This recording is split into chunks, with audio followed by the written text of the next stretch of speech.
Je vais accueillir maintenant François Mullet, qui est médecin homéopathe et qui va venir nous parler, et ça fait vraiment partie de la santé intégrative bien sûr, de comment passer du symptôme au terrain. Je vous laisse la parole, François. Bonjour à toutes et à tous, merci beaucoup de m'accueillir dans ce lieu. Merci à Virginie van der Merch de m'avoir invité à ce congrès, aussi au docteur Joël Fleury, c'est un honneur véritablement, et aussi au professeur Pierre Claveloux d'avoir osé mettre à disposition ce haut lieu symbolique qui est une faculté de médecine et qui prête le lieu effectivement pour tous ces échanges, ces rencontres, ces énoncés, ces conférences qui parlent du bien-être et de la santé humaine. Je dois vous parler aujourd'hui de la place de l'homéopathie en santé intégrative, en repartant notamment de ma pratique à moi. Au départ, l'homéopathie, pour moi, je l'ai découvert tardivement. Je faisais partie de ces détracteurs de l'homéopathie à l'issue de mes études de médecine. Je trouvais ça imbécile. J'étais terriblement ignorant. Et vous voyez qu'il n'y a pas que des journalistes sans scrupules qui sont détracteurs de l'homéopathie. Il n'y a pas non seulement, il n'y a pas que des humoristes forcément dépressifs qui détractent l'homéopathie, il y a aussi des médecins. Et très souvent, nos pires ennemis sont parmi nous-mêmes, parmi nos frères et nos sœurs. Et les médecins, ignorants de la science fondamentale, ignorants de certaines pratiques traditionnelles cliniques, vont détracter l'homéopathie. On passe beaucoup de temps à expliquer. Alors mon propos aujourd'hui n'est pas de défendre nécessairement l'homéopathie, mais de vous dire que, alors que je suis devenu sans doute un peu expert sur le sujet de l'homéopathie, au départ, ce n'était pas du tout mon parcours de vie. Et ce sont des patients qui m'ont amené à cela en me disant « Mais écoutez, docteur, franchement, vous devriez vous intéresser à l'homéopathie, voilà ce que ma sœur a fait, voilà ce que moi j'ai fait. » Je ne comprenais pas, je trouvais ça vraiment curieux, et quand même, j'ai fini par céder et faire un diplôme universitaire d'homéopathie. Le diplôme universitaire d'homéopathie, je l'ai commencé en octobre 2010, et dès le premier cours d'homéopathie, on nous parle d'un produit qui s'appelle nitricomacidol. Très bien. Et on nous dit, c'est un produit qui, entre autres, peut prendre en charge les fissures anales. Alors, je suis désolé d'aborder ce sujet-là en post-prandial immédiat. Ça va varier un petit peu. Mais en tout cas, ça me parle tout de suite parce que je prends en charge un petit Nicolas qui a 18 ans, qui a depuis 3 ans une fissure anale terrible. Ça occupe toute sa vie, son champ de conscience. Il ne peut plus rien faire, plus faire de sport, l'activité, les tenues vestimentaires, c'est très compliqué. Et même... il a été pris en charge en santé conventionnelle, il est même passé au bloc opératoire, il a eu les crèmes, les suppos, la laserisation, la thermocoagulation, la cryothérapie, enfin tout ce qu'on peut imaginer. Et le pauvre lapin, rien n'y fait, voilà. On me parle de ce produit-là, et du coup, je dis, bah, trop bien, je vais essayer, je vais faire ma propre expérience, première expérience, nitricomacidol 5CH chez le petit Nicolas, donc c'était un jeudi. En sortant des cours, je l'appelle le jeudi soir, il commence le vendredi le truc, il m'appelle le lundi, donc 3 jours après, en me disant « mais c'est une catastrophe, c'est pire, ça m'a déclenché une crise comme jamais, je saigne, je ne peux plus m'asseoir, je ne dors plus, enfin merci docteur ». Donc jeudi d'après, cours suivant en homéopathie, je dis bah alors super, l'homéopathie, ça commence comme ça, première expérience malheureuse. Et ils me disent mais non, tu n'as pas bien compris, il faut sans doute augmenter la dilution parce qu'il a une sensibilité particulière à ce produit-là. On en parlera un petit peu tout à l'heure, cette question de la sensibilité. Et du coup, je lui prescris nitricomacidol 9CH. Dès le vendredi, le lundi, il m'appelle en me disant bah ça a stoppé la crise, je suis redevenu comme avant. Bon, je retourne à mon cours le jeudi d'après et on me dit mais t'as vraiment rien compris mon pauvre. Il est devenu, il a une sensibilité tellement particulière à son produit, il a acquis avec le temps une telle sensibilité, c'est tellement chronicisé chez lui qu'il a une typologie, ce qu'on appelle un type sensible, il est devenu nitricomacidol. Du coup il faut utiliser des très hautes dilutions, 15 ou 30 CH. Bon, très bien. Le vendredi il commence nitricomacidol 15 CH, alors un peu à contre-cœur quand même parce qu'il était méfiant. Et quelques semaines après, il m'appelle en me disant « mais vous n'allez pas me croire, je n'ai plus rien ». Et je lui dis « mais Nicolas, viens me voir, je veux voir ton anus ». Parce que véritablement, c'est pas possible. Et je constate moi-même qu'il a vraiment une muqueuse rose comme un nourrisson. Tout est cicatrisé. Du coup, après, il a continué à prendre son médicament de terrain. On va parler du terrain tout à l'heure. Toutes les semaines, puis tous les mois, pendant des années.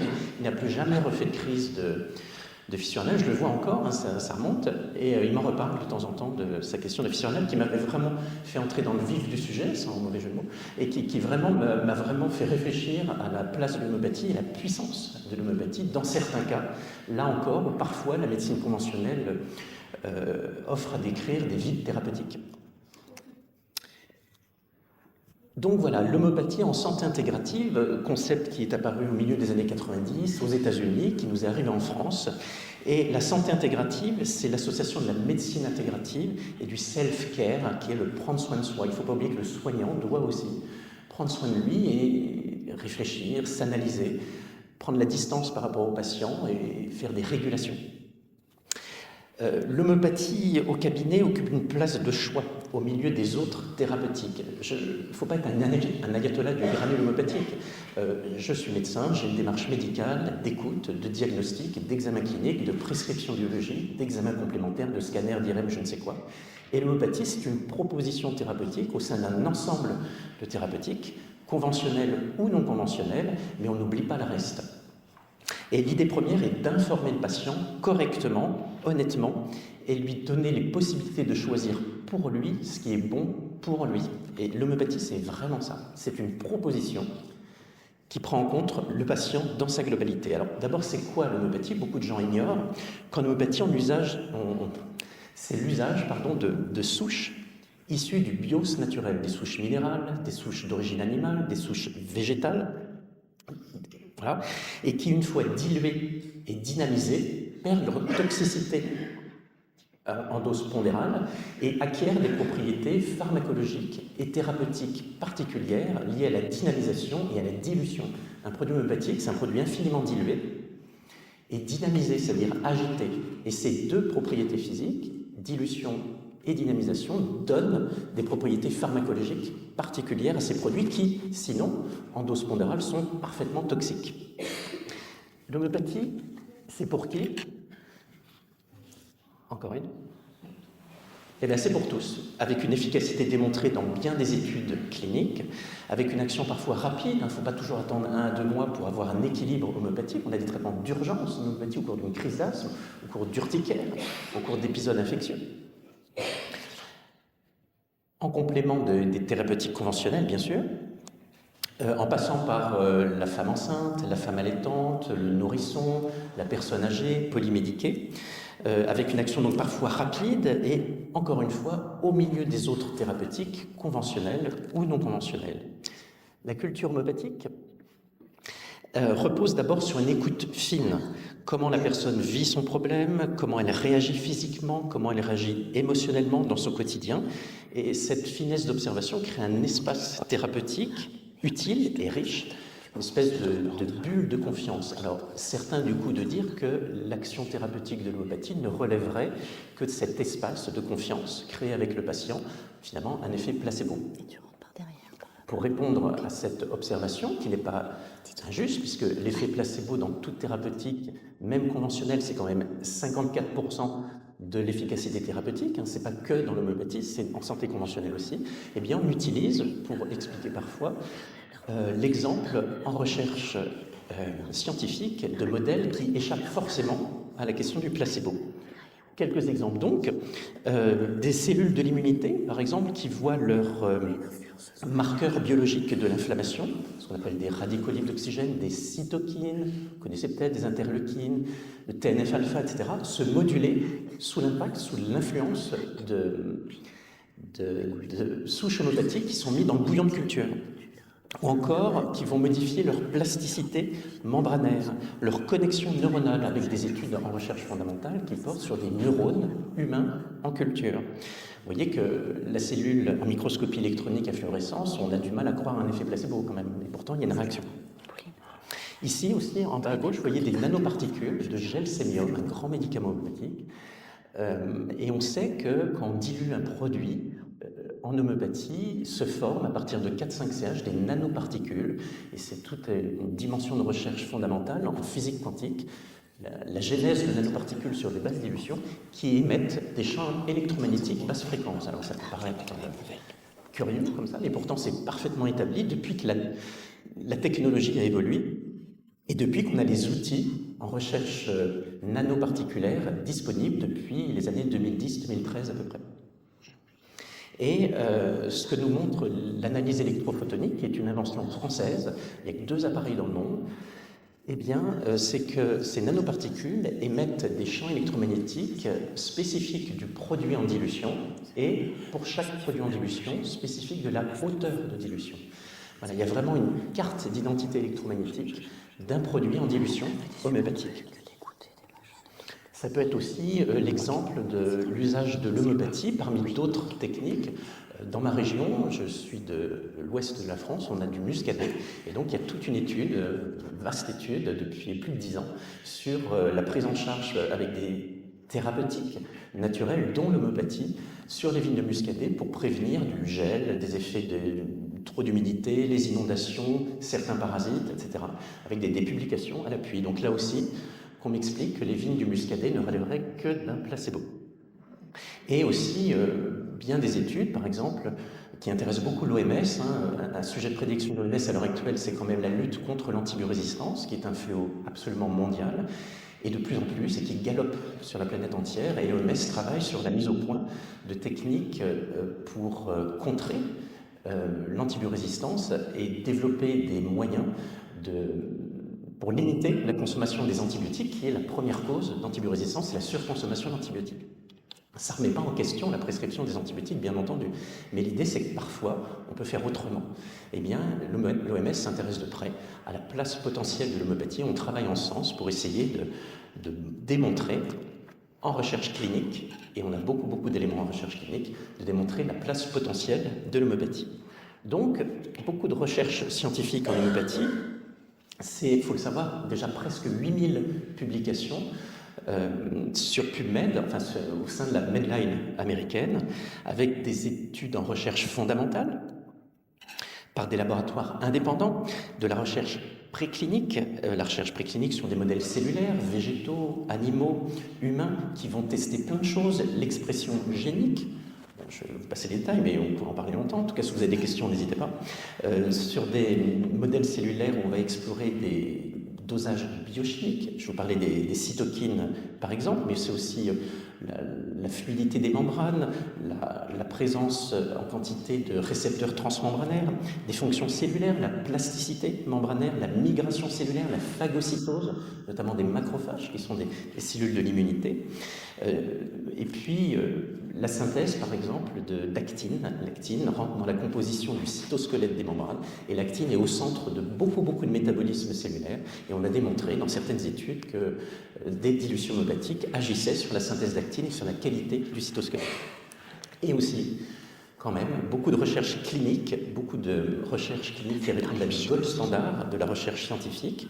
À fin 2023, on dénombre 286 études contrôlées randomisées, 6 méta-analyses. Les méta-analyses, c'est vraiment le sommet de la pyramide en termes de niveau de preuve de recherche clinique, qui démontrent, avec la dernière en date qui date de octobre 2024, une étude germanique, allemande, du professeur Amreux, et qui montre que l'homéopathie est plus efficace qu'un effet placebo, pour ceux qui en douteraient encore. Et puis bien des données en vie réelle. Par exemple, je vous invite à découvrir ou à redécouvrir une étude française, l'étude EPI3, qui porte sur plus de 8500 patients pris en charge en médecine de ville, et on observe que les gens prenant de l'homéopathie consomment moins de thérapeutiques conventionnelles, notamment au sein de 3 cohortes. Il y a une cohorte pour des infections des voies aériennes supérieures, donc moins d'antibiotiques, moins d'anti-inflammatoires, moins de corticoïdes, une cohorte de troubles musculo-squelettiques, moins d'anti-inflammatoires, moins d'antalgiques, et une cohorte de troubles anxieux et de troubles du sommeil, avec moins de consommation d'anxiolytiques ou de somnifères.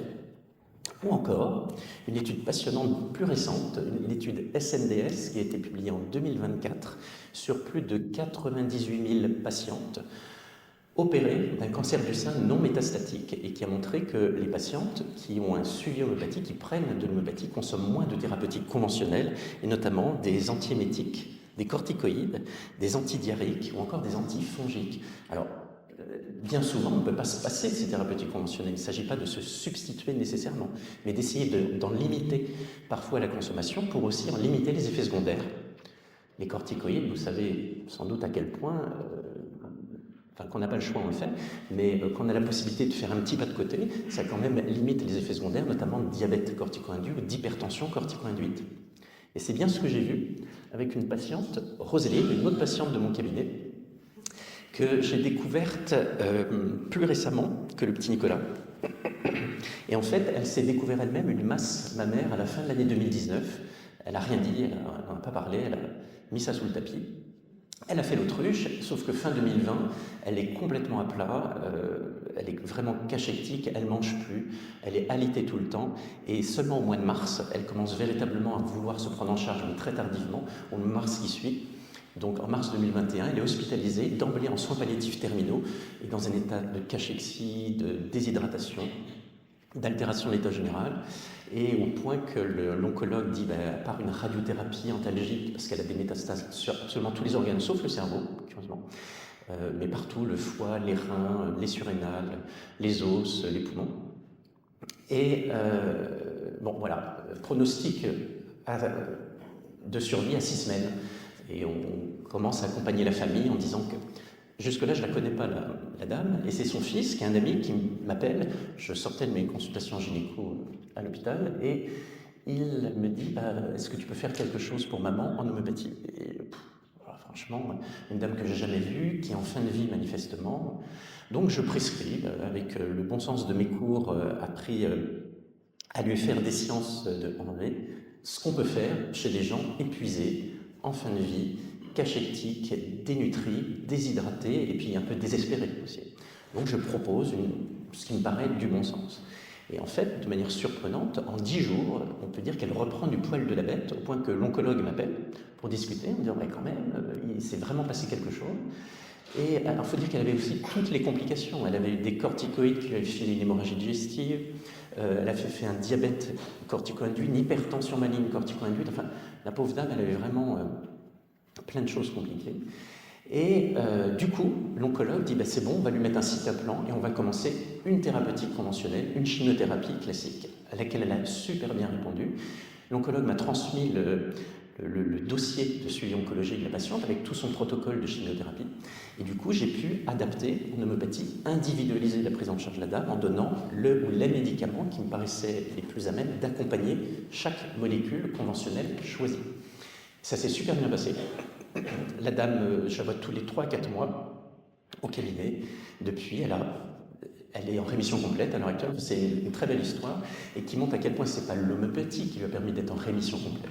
Mais l'homéopathie lui a permis de reprendre confiance, de reprendre de l'énergie pour pouvoir enfin mettre en place une thérapeutique conventionnelle qui n'aurait pas été possible parce qu'on était sûr de lui mettre un coup fatal, en fait. Commencer une chimiothérapie dans l'état où elle était aurait été insupportable pour elle. Donc c'était un exemple pour moi démontrant la place de l'homéopathie en pratique conventionnelle, en santé intégrative. Dans la culture homéopathique, on a plusieurs piliers. Le premier pilier, c'est ce qu'on appelle la loi de similitude. On m'a demandé de présenter un petit peu la culture homéopathique. La loi de similitude, c'est une loi qui a été énoncée par Hahnemann en 1796. Hahnemann a créé le mot homéopathie, il a aussi créé le mot allopathie.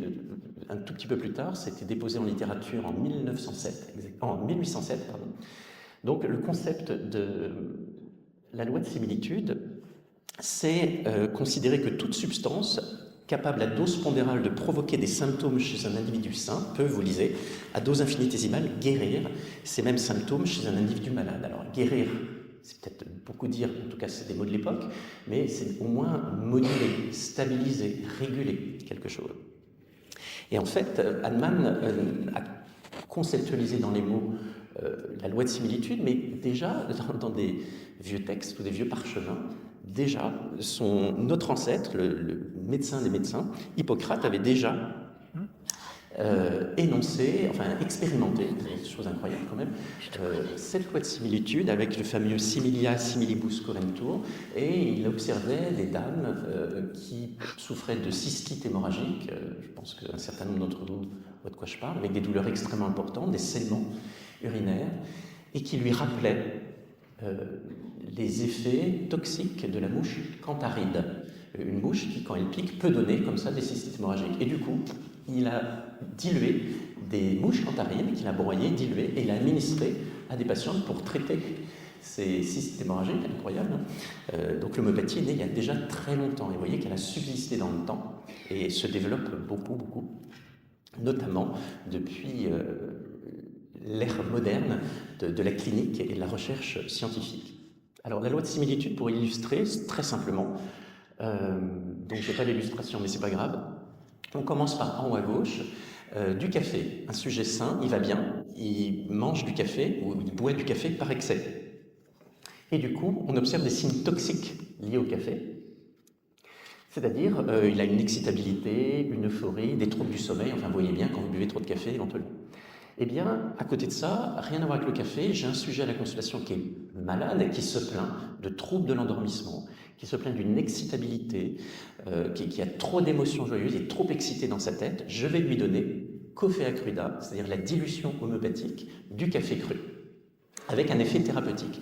Quand bien même il n'a pas pris trop de café, il n'est pas concerné par une surconsommation de café, c'est comme s'il avait pris trop de café. C'est la similitude, je lui donne le médicament qui lui correspond. Deuxième pilier de l'homéopathie, c'est la culture homéopathique, c'est l'individualisation. C'est vraiment un principe fondamental qui dit que chaque patient reçoit un traitement spécifique à sa personne. On ne traite pas une maladie, on traite un individu. Chaque personne est unique, bien sûr, comme dit une de mes collègues, on ne descend pas tous du même singe, mais même si deux patients ont une migraine, ils ne vont pas recevoir le même traitement en homéopathie. Selon le mécanisme déclencheur, il y a des gens, ça va être pas assez de sommeil, le stress, la période des règles pour des dames, la topographie de la douleur, à droite, à gauche, devant, derrière, le moment de la douleur, est-ce que c'est au réveil, est-ce que c'est après manger, est-ce que c'est plutôt en fin de journée, les modalités d'amélioration, ça va mieux en dormant, ça va mieux en mangeant. Les modalités d'aggravation, c'est pire à la lumière ou c'est pire quand je mange gras. Vous voyez, tous ces éléments que connaissent bien les migraineux et qui vont essayer de déterminer, de repérer pour anticiper leur crise de migraine. Ou encore les signes d'accompagnement. C'est énorme en homéopathie qu'on arrive à trouver des concomitances, on appelle ça, c'est des signes qui accompagnent le symptôme principal. Pour les migraineux, ça va être volontiers des vomissements, des vertiges ou une aura migraineuse, c'est ce signe visuel rétinien en rapport avec le spasme vasculaire. Et tous ces éléments peuvent se regrouper, peuvent s'additionner. Et donc, il n'y a pas un médicament de la migraine en homéopathie, il y en a au moins 25 ou 30 en fonction de l'individualité de chacun. Donc, l'individualisation du traitement en homéopathie, c'est la personnalisation totale du traitement. Par exemple, le petit Mathéo, qui a 24 mois, qui consulte pour une otite moyenne aiguë, classique, et en médecine conventionnelle, pour faire vite aussi, parce que notre métier, on nous demande de faire vite, de faire beaucoup plus vite et beaucoup plus rentable, c'est de lui donner un antibiotique, on va quand même protéger ses intestins avec des levures, et puis le paracétamol pour traiter la douleur, pour traiter la fièvre, éventuellement de l'ibuprofène en seconde intention si vraiment il a des crises douloureuses, on peut aussi lui prescrire des sirops de codéine, et éventuellement s'il a un tympan perforé ou en phase de se perforer, on va lui donner un antibiotique en gouttes, qu'on appelle par exemple le floxacine, en collyre auriculaire on pourrait dire. Et en homéopathie, comment je vais faire? Eh bien, je fais exactement le même interrogatoire, je me rends compte que les symptômes sont progressifs, c'est pas apparu en quelques heures, c'est apparu sur 2-3 jours. Et que le tympan offre à décrire d'autres caractéristiques à l'autoscopie directe. Il est hypervascularisé, et puis je vois que Mathéo spontanément met son doudou à l'oreille, recherche la chaleur pour se soulager. Pour nous, c'est énorme ça. Et du coup, je vais proposer, en santé intégrative, un ensemble de souches. Ferrum phosphoricum, c'est l'infection urelle d'apparition progressive avec un fébricule à moins 38,5, je cite notre matière médicale homéopathique, et par sulfure pyrogénium, qui est un couple d'actions antibactériennes vraiment intéressant, et arsenicum album, c'est vraiment le médicament de l'état préinfectieux, l'altération de l'état général, de l'anxiété et de la douleur brûlante soulagée à la chaleur. Peut-être paradoxalement, mais c'est comme ça. Je lui donne tout ça, et à côté de ça, j'explique à un moment, je fais une ordonnance d'antibiotiques, le même, et je dis, je vous propose de se donner 2 jours de recul, et on voit. Si jamais il y a un doute, vous ne savez pas, vous m'appelez, on en discute, et on voit ce qu'on fait. Voilà, donc là, le petit Mathéo repart avec ça, avec son ordonnance antibiotique, et on voit. Et systématiquement, un tympan infecté, il faut le contrôler 8 à 15 jours après. Donc, je le revois 15 jours, il n'a pas eu besoin de prendre l'antibiotique, et il va très bien. Donc, c'est un exemple qui montre qu'après mon DU d'homéopathie, j'ai beaucoup moins prescrit d'antibiotiques et beaucoup moins prescrit de corticoïdes aussi, chez les enfants notamment, parce que j'avais des alternatives, mais sans oublier qu'en cas de gravité, en cas de signe de gravité, il faut recourir bien sûr aux thérapeutiques conventionnelles. Enfin, le troisième pilier de l'homéopathie, c'est la notion de terrain. Ça, c'est le gros génie d'Hahnemann, d'avoir pu considérer que les choses n'arrivent pas au hasard, chez n'importe qui, n'importe comment. Les choses ont du sens dans le parcours de vie des gens. Tout le monde ne fait pas tout. Et donc, comprendre le terrain, c'est comprendre une personne. Par exemple, on ne soigne pas l'eczéma en homéopathie. On soigne la personne qui fait de l'eczéma. On soigne la personne dans sa globalité. Et la notion de terrain est définie par les antécédents familiaux, on en tient compte, les antécédents personnels, les tendances neurocomportementales des gens, est-ce qu'ils sont frileux ou pas, les goûts alimentaires des gens, la qualité du sommeil, son moral, ses humeurs, son rapport aux gens, son rapport au travail et bien d'autres notions. Son morphotype aussi, ça paraît curieux, est-ce qu'il est petit et maigre, est-ce qu'il est grand et longiligne, est-ce qu'il est tordu, hyperlaxe, asymétrique, tout ça, ça rentre en ligne de compte, et aussi l'évolution des pathologies dans le temps. Est-ce que c'est des pathologies aiguës et répétitives, comme, je sais pas, des crises d'asthme? Est-ce que c'est des pathologies installées et chroniques, comme le diabète, l'hypertension artérielle? Ou est-ce que c'est des pathologies anarchiques, chaotiques, comme les pathologies cardiovasculaires, les pathologies cancéreuses, les pathologies neurodégénératives? Tout ça, ça définit ce que les anciens homéopathes appellent une typologie, maintenant on dit plus un type sensible, en tout cas une carte d'identité homéopathique pour chacun. Et il est important de connaître son type sensible, franchement. Pourquoi? Parce qu'en traitant son type sensible, ça va améliorer la prise en charge, l'état général, ça va permettre d'anticiper la survenue de ces tendances pathologiques dans le temps, tendances pathologiques liées à son propre terrain, et c'est vraiment accompagner, je crois, le bien vieillir. Même en santé conventionnelle, c'est-à-dire prendre son traitement de terrain homéopathique et son traitement conventionnel, je trouve ça absolument plein de bon sens. Il ne s'agit pas de séparer les choses, il ne s'agit pas de substituer les choses, il s'agit au contraire d'être complémentaire au service du patient.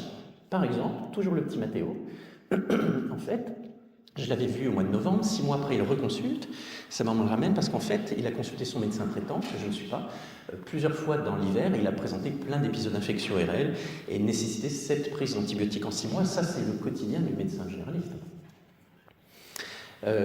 Voilà, et je me dis, on va s'occuper de son terrain, parce qu'avant j'avais donné qu'un traitement symptomatique, voilà, eh bien, je réalise tout ça, que c'est un enfant frileux, il a un appétit de moineau, il est un petit poids, c'est un petit bonhomme, un petit poids, une petite taille, il est râleur, il est obstiné, il crie beaucoup, même à la consultation, il présente des coups de barre pour la journée, il demande à ses parents d'aller s'allonger. Il cicatrise très difficilement. Dès que c'est un bobo au genou, au coude, ça met des semaines à cicatriser. Il réagit assez mal aux vaccinations. Ça ne veut pas dire qu'il ne faut pas lui faire, bien entendu. Mais en tout cas, après une vaccination, il va être fatigué, il va faire un épisode infectieux. Pourquoi pas, il avait fait une fois, il va infecter le lieu d'injection. Il a une tendance à la constipation, il a fait 2 ongles incarnés, il transpire des pieds la nuit. On voit bien qu'en santé conventionnelle, il transpire des pieds la nuit, franchement. Qu'est-ce que vous allez chercher? En homéopathie, ça nous parle de sa constitution, ça nous parle de ce type sensible particulier qui est puissamment silicéal. Et silicéal, c'est un grand médicament très propice aux surinfections bactériennes, études cliniques et précliniques à l'appui. Il a un autre type de terrain qu'on appelle le mode réactionnel chronique, je vous le fais simple, c'est aviaire. C'est un terrain qui est très propice aux infections ORL chez les jeunes adultes, et chez les enfants, chez les jeunes adultes en période hivernale. Dulcamara, grand médicament qui va prendre en charge le mécanisme déclencheur, le froid humide, un grand médicament de ce contexte étiologique. Et enfin échinacée en basse dilution, qui est vraiment un traitement antibactérien qu'on utilise même en phytothérapie. Voilà. Et comprendre le terrain, ce sera la dernière slide, c'est aussi le cas de Régine. 68 ans, que j'ai vu à la consultation à la fin du mois de décembre, il y a quelques semaines, on pourrait dire, et elle présente une fatigue mentale rapide, comme un brouillard, dit-elle, qui lui occasionne des difficultés de poursuivre des conversations à plusieurs, et qui a de plus en plus de mal à planifier les choses dans sa vie quotidienne. Et vous allez me dire rien que de très banal, le stress, la famille, le trop de cortisol. Et pourtant, un mois avant, elle a consulté un neurologue qui énonce qu'elle présente des signes de déclin cognitif précoce au cours d'une authentique maladie d'Alzheimer. Et c'est pas si rare, puisque une vaste étude de cohorte européenne, publiée il y a quelques mois, en 2025, sur les 27 pays européens plus Israël, estime qu'environ 24% de la population de plus de 65 ans présente des troubles cognitifs légers, ce qu'on appelle l'inflammaging en neurosciences. Et du coup, elle est amenée à ma consultation par sa fille qui se dit que peut-être une prise en charge un peu plus globale serait pas inintéressante. Et voici en bout de chaîne de mon ordonnance ce que je propose de manière intégrative. De l'acide alpha-lipoïque, qui est un puissant antioxydant. L'acide alpha-lipoïque, c'est un micronutriment qui passe la barrière hémato-encéphalique et qui agit au niveau mitochondrial comme un antioxydant majeur. Le stress oxydant étant au cœur de la neuroinflammation, qui elle-même explique les mécanismes de neurodégénérescence en sciences. La vitamine D, qui est plus qu'une vitamine, est une neurohormone et qui a plein d'actions, notamment des actions immunitaires, anti-inflammatoires du système nerveux. De l'extrait titré de safran, le fameux Crocus sativus, qui est un anti-inflammatoire, mais aussi un neuromodulateur. C'est un inhibiteur de la recapture de la sérotonine, de la noradrénaline et de la dopamine, quand même. Et des acides gras, vous connaissez peut-être ça, des oméga-3, études cliniques à l'appui, qui montrent que l'apport d'acides gras type oméga-3 stabilise les membranes neuronales, intervient dans la plasticité synaptique et les processus de cognition. À côté de ça, je lui donne son traitement homéopathique quand même, elle me consulte surtout pour ça. Aurum metallicum, parce qu'elle a un terrain vasculaire, d'hypertension, de glaucome, avec une personnalité alternant des troubles dépressifs mélancoliformes avec des états d'excitation psychique. Chez une dame qui a horreur d'être confinée, qui cherche toujours l'air frais. Tout ça, ça parle d'un terrain, Aurum. Mercurius solubilus, pour sa pathologie dégénérative, chaotique. Phosphorus, qui est un médicament central homéopathique anti-inflammatoire par excellence. Et enfin, gelsémium, là il y a beaucoup de recherches fondamentales sur gelsémium qui démontrent l'action de gelsémium sur la plasticité neuronale, sur le métabolisme neuronal, sur les neuroconnexions, sur la synthèse des neurotransmetteurs, notamment le GABA. Qu'est-ce que je peux vous dire encore? Sur l'expression génique de certains neurotransmetteurs transmembranaires, de certains récepteurs transmembranaires de neurotransmetteurs, donc c'est un médicament central de la cognition et de la neuroinflammation. Voilà donc, à côté de ça, Régine est prise en charge toujours bien sûr par son médecin généraliste qui va surveiller qu'il n'y a pas de dysthyroïdie, de diabète, de syndrome d'apnée du sommeil, enfin tout ce qui pourrait participer de troubles cognitifs, et son neurologue qui se pose la question, je suis en lien avec lui, d'un traitement par inhibiteur de l'acétylcholinestérase type donazépine, qui est vraiment le médicament réservé à ces états de troubles cognitifs débutants. À savoir que le donazépine est un médicament qui n'est plus remboursé depuis 2018 en France. Donc vous voyez qu'un médicament même non remboursé peut être absolument efficace. Et pour le donazépine, il y a des études cliniques qui sont sorties en 2024 et qui reviennent sur les possibilités d'un tel recours thérapeutique avec une efficacité clinique absolument démontrée. Voilà, des exemples dans ma pratique en santé intégrative d'une prise en charge combinée, homéopathique et conventionnelle. Merci de votre attention.